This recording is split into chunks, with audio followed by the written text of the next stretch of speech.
Amigos, interesantísimo, además un material de referencia para los casos de Parkinson y demencia. Estamos hablando también de Alzheimer, la comunicación en Parkinson y demencia. ¿Qué hacer? Es una publicación que llegó a nuestras manos y vamos a conversar con una de sus autoras, como es Marta Suárez. Aparte de ella, pues está el conocido doctor neurólogo Ciro Gaona, y también tenemos a Beatriz Valle González, que es terapista del lenguaje. Bueno, bienvenida. Realmente el tema me encantó porque aquellas personas que tienen familiares o que están comenzando a sufrir estas enfermedades, quizás uno de los principales temores es, caramba, que yo no pierda el habla. ¿Cómo hacer para además comunicarme con esta persona que está sufriendo esta enfermedad? Hay herramientas y hay todo un diagnóstico. Bienvenida, Sí, Marta. Gracias, Marisabel. Bueno, la idea justamente de este manual era un manual, una iniciativa de terapistas del lenguaje y del doctor Ciro, de dar herramientas para las personas en particular que sufran estas dos patologías, específicamente demencia, cualquier tipo de demencia, y Parkinson. Orientado a ellas, específicamente a estas personas, a sus familiares y a sus cuidadores. ¿Estamos hablando de demencias seniles o todo tipo de demencia? En este caso se hace un poquito de énfasis en Alzheimer, ¿ok? Pero es común, hay muchísimas cosas que son comunes a cualquier tipo de demencia, y la intervención fonoaudiológica, la que hace el terapista de lenguaje, es común para cualquiera de ellas, salvo ciertas características, ¿ok? Pero es como que unos ejercicios generales que a todas las demencias pudieran servir, igual que en el caso del Parkinson. Bueno, en el Parkinson también hay distintos cuadros. Le comentaba, yo pensé que en el Parkinson no se perdía el habla, más allá del tema de la dificultad motriz, articulatoria, pero me decías que puede estar vinculado después o puede generar en algún tipo de demencia. Sí, porque el Parkinson, un 40-60% de las personas que padecen Parkinson pudieran, o sea, está científicamente comprobado, pudieran desarrollar algún tipo de demencia, pero generalmente suele suceder en personas que tienen ya muchos años con el diagnóstico de la enfermedad. 15, 20 años con la enfermedad, pudieran desarrollar esos cuadros de demencia. ¿Por qué es importante tratar de mantener el lenguaje en estos dos casos, Marta? Porque la idea del fonoaudiólogo es aportar calidad de vida, ¿ok? La idea de este manual es eso, o sea, siempre hay algo que hacer cuando uno está trabajando con estas dos enfermedades.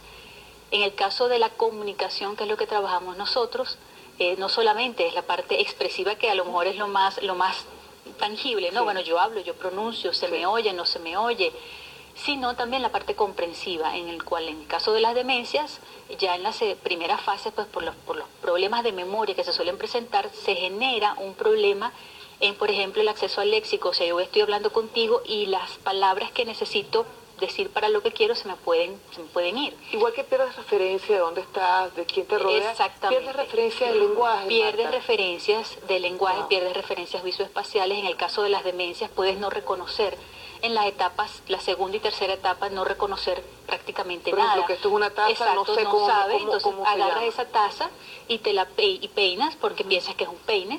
Entonces pierdes todo ese tipo de referencias en las etapas finales. ¿Y el lenguaje puede ayudar a que tengas mayor contacto con la realidad? Sí, porque las herramientas que se trabajan es justamente o sea, no se puede hablar de que se va a rehabilitar, porque sabemos que lamentablemente en estas dos condiciones hasta los momentos no hay cura. Son enfermedades, como su nombre lo dice, degenerativas. Pero sí podemos, que es el objetivo, ralentizar. Ralentizar es mantener ese deterioro lo más lento posible y que dure el mayor tiempo posible. Como siempre, pues hacemos énfasis en esto, tanto Ciro Gaona, que él escribió el capítulo de neurología, como Beatriz Valles, que escribió el capítulo de demencias, como yo, que siempre hay algo que hacer para aportar esa calidad de vida y ese bienestar dentro del drama que puede ser sufrir uno estas enfermedades o un familiar muy cercano. ¿Qué tipo de abordaje se puede hacer desde el punto de vista de la terapia del lenguaje? ¿Y cómo puede además ayudar ustedes a los cuidadores? Que yo imagino que esto es un manual imprescindible para los cuidadores en este caso. Sí, cada patología tiene su abordaje, ¿ok? Entonces, el terapista de lenguaje que se ha formado en atender estas patologías, porque esto es un mundo igualito que el médico, o sea, yo no puedo poner a un neurólogo a hacer cirugía de tórax, por ejemplo, ¿no? Entonces, igual sucede con los fonoaudiólogos o terapistas de lenguaje. Las herramientas, por ejemplo, en el caso de las demencias, descritas por la doctora Beatriz Valles, ella las clasifica como en 3 grandes grupos, de una manera muy práctica y muy bonita. O sea, por ejemplo, en la primera etapa, el abordaje es en la búsqueda de las palabras perdidas. O sea, eso, oye, Marisabel, eso, son zarcillos, no me viene la palabra, bueno, en búsqueda de esas palabras perdidas.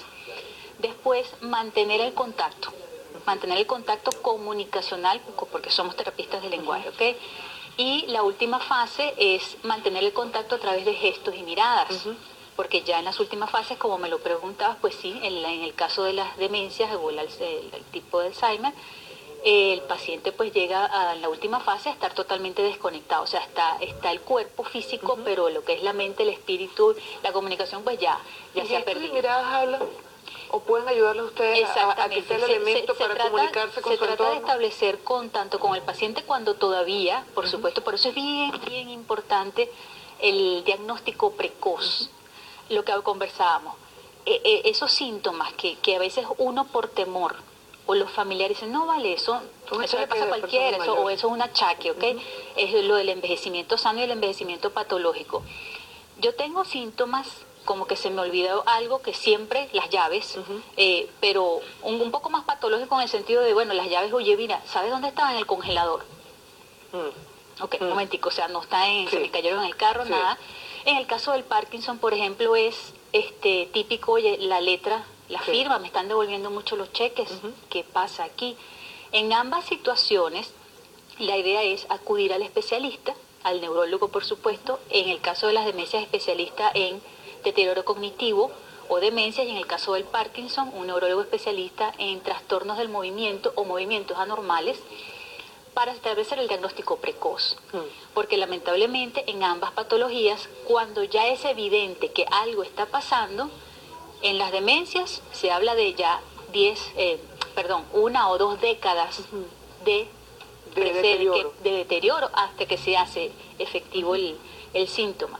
Y en el Parkinson, por ejemplo, uno de los indicadores se habla de que cuando tienes entre un 60-80% de pérdida de dopamina, es que se hacen evidentes los síntomas. Entonces, claro, ahora, es importante esa parte precoz que se puede hacer. Nos imaginamos, Marta, que una vez que esté el diagnóstico por el especialista neurólogo o los especialistas del caso, el trabajo de ustedes, los terapistas del lenguaje, debe estar allí en paralelo de estas tempranas edades, de esta temprana diagnóstico. Sí, exactamente. O sea, desde que el neurólogo diagnostica que hay cualquiera de estas dos enfermedades, la orientación es iniciar la terapia, así yo me encuentre relativamente bien o en las primeras etapas, porque la idea es aprovechar que esa persona está en sus mejores capacidades, porque sabemos eso, pues que se va a ir deteriorando, y no empezar una rehabilitación cuando ya estoy en las últimas fases. Claro. Es muy cuesta arriba. Cuando se toma el paciente, se inicia el trabajo en conjunto, el entrenamiento en conjunto. Desde las primeras fases, los resultados son muy buenos. En conjunto, la farmacología, por supuesto, con la intervención terapéutica.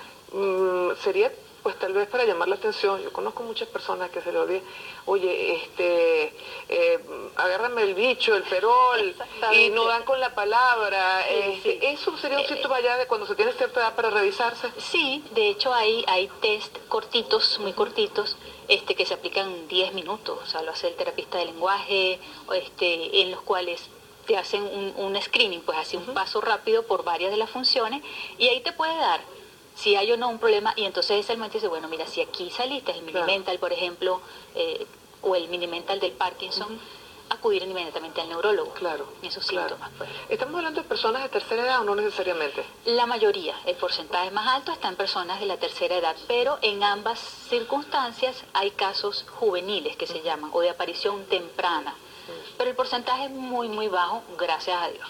Y es una intervención que debe hacerse, por ejemplo, las terapias del lenguaje en estos casos, debe hacerse semanal, debe hacerse cada 2 semanas. ¿Cómo es esa cotidianidad una vez que ya está dictaminado, porque tienes que establecer pues, un tratamiento de este tipo? Sí, lo frecuente es asistir al paciente mínimo 1 o 2 veces a la semana sería lo ideal, y son acompañamientos que se hacen de por vida, una vez diagnosticado, porque uno va acompañando al paciente en esa evolución.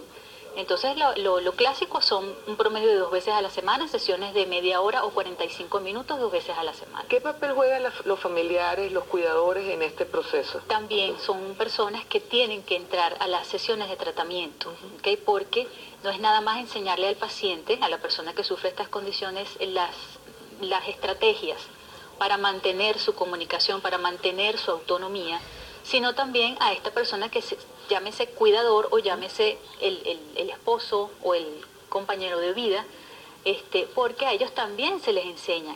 O sea, se hace el trabajo en conjunto, o sea, está la persona, preferiblemente en la medida de lo posible, y su compañero de vida están ahí, pues, o su cuidador. O en el caso, por ejemplo, de las demencias, la persona, el cuidador, la persona, la familia y uno. Entonces se establece un equipo, pues, o sea, no es solamente la persona y el terapista, sino lo ideal es abordar, porque la persona vive en familia, no está sola. Pues. Pero yo imagino que una de las cosas más difíciles, Marta, es que la persona acepte que está perdiendo capacidades, ¿no? Que está perdiendo sus facultades y en este caso que está perdiendo el lenguaje. Sí, ciertamente es dramático, ¿no? Cuando de repente uno vive ese primer momento de ya va, ¿qué pasó aquí?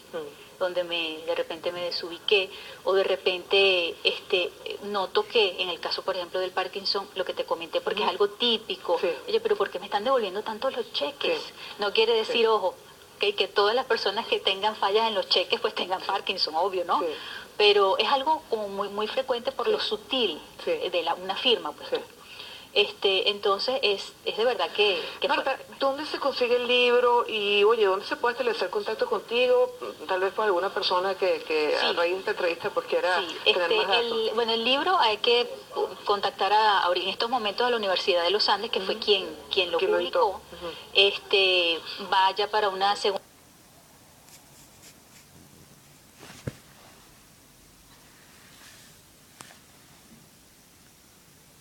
edición, porque la primera fue de 300 ejemplares. Con respecto a los contactos, bueno, yo te traje varios contactos porque como estábamos conversando, lamentablemente mis compañeros no pudieron venir hoy. Creo que estaban en pantalla, los van a poner ya en pantalla. Exacto, la página www.cer.com. También está la página de la Fundación Alzheimer de Venezuela. Para la parte de Parkinson, la mejor referencia que di ahorita, por la información actualizada científica que tiene, es la página del Congreso Mundial de Parkinson, que siempre tienen información ahí.